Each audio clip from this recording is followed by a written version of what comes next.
జీవితాంతం నీకు తోడుగా ఉంటానని అగ్ని ముందు ప్రమాణం చేశాను. మాట తప్పి వెళ్ళిపోయాను. నీకు తీరని ద్రోహం చేశాను బావా. నీ కాళ్ళు పట్టుకోవడానికి కూడా నాకు అర్హత లేదు. కనీసం నీ నీడనైనా తాకని బావా. నన్ను క్షమించు బావా, క్షమించు. జానకి,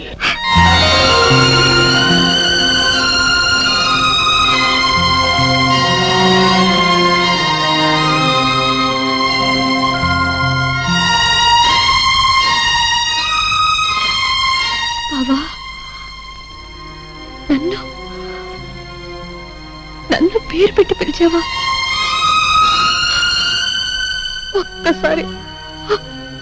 ఇంకొక్కసారి నన్ను అలా పిలు బావా. జానకి, చాలు బావా, చాలు. మళ్ళీ నీ నోటితో అలా పిలిపించుకుంటాను అనుకోలేదు. జానకి, బావా, మనస్ఫూర్తిగా నన్ను క్షమిస్తున్నావా? జానకి, చేసిన తప్పు తెలుసుకుని పశ్చాత్తాపడేవాళ్ళని ఆ భగవంతుడు కూడా క్షమిస్తాడు.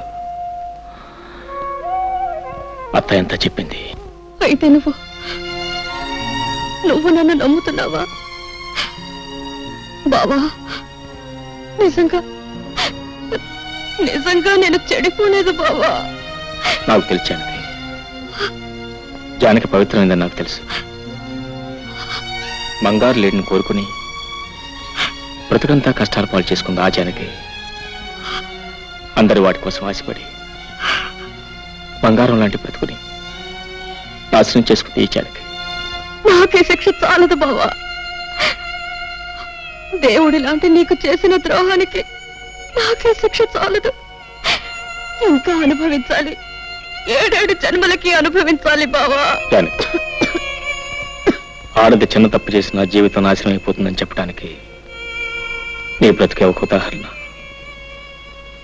ఈ నెమ్మది, ఈ ఆలోచన నీకప్పుడే ఉంటే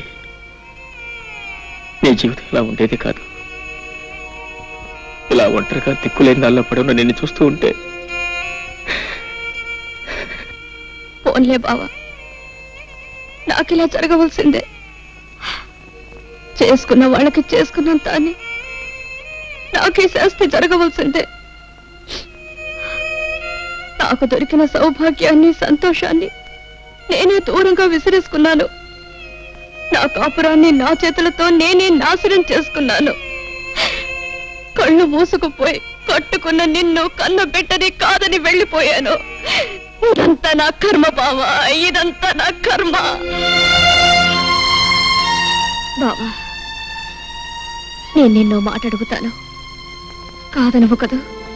ఏమిటా జానకి? బావా, నేనింక ఎక్కువ కాలం బ్రతకను.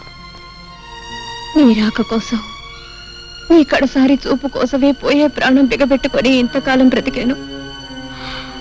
బావా, నేను నీ భార్యగా కాపురం చేసి ఉంటే నేను చనిపోయిన తర్వాత నువ్వు ధర్మంగా చేయవలసిన పని ఇప్పుడు నేను భిక్షగా కోరుకుంటున్నాను.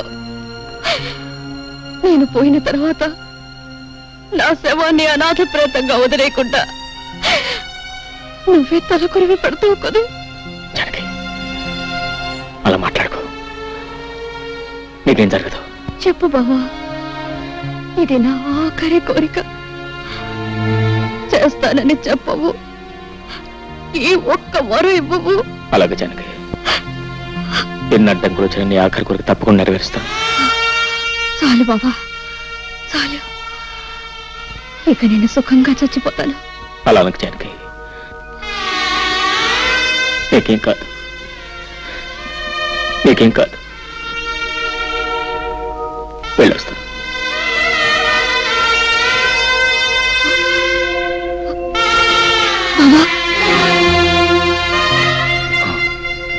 ఏం లేదు,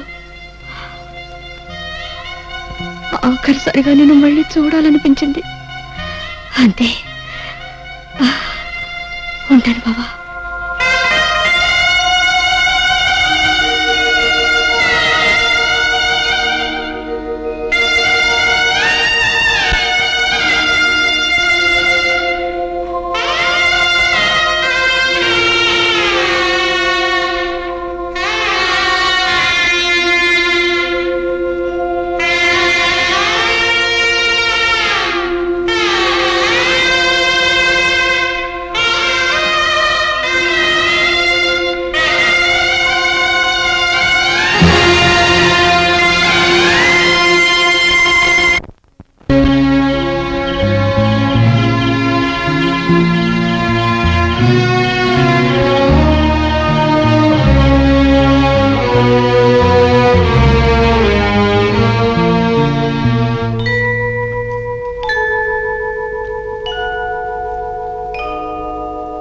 బాబు గారు, జానకమ్మ గారు చనిపోయారు బాబు.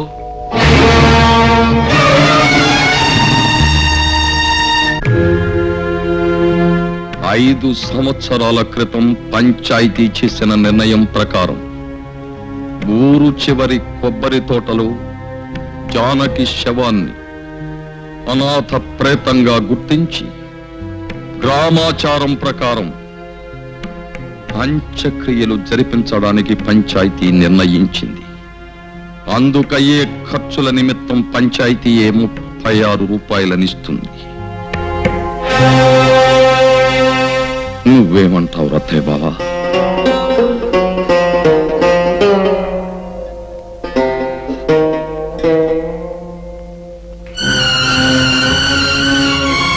అల్లుడు, ఏమిటల్లుడు నీ విన్నది నిజమేనా?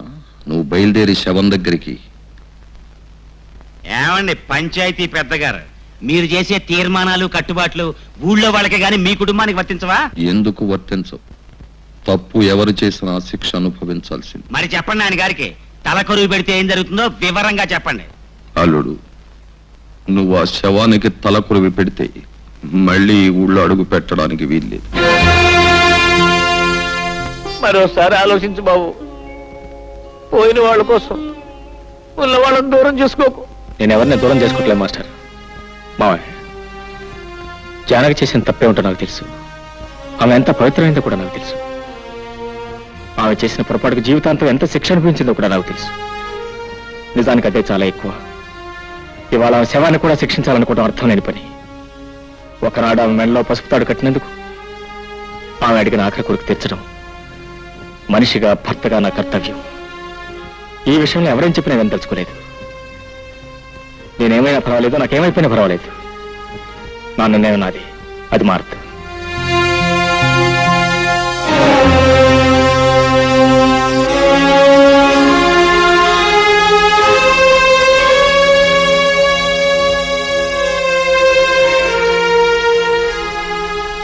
నువ్వు కూడా నన్ను వెళ్ళొద్దంటావు. జానకి తలకొరి పెట్టడం నా ధర్మం. నువ్వైనా నన్ను అర్థం చేసుకో. బావా,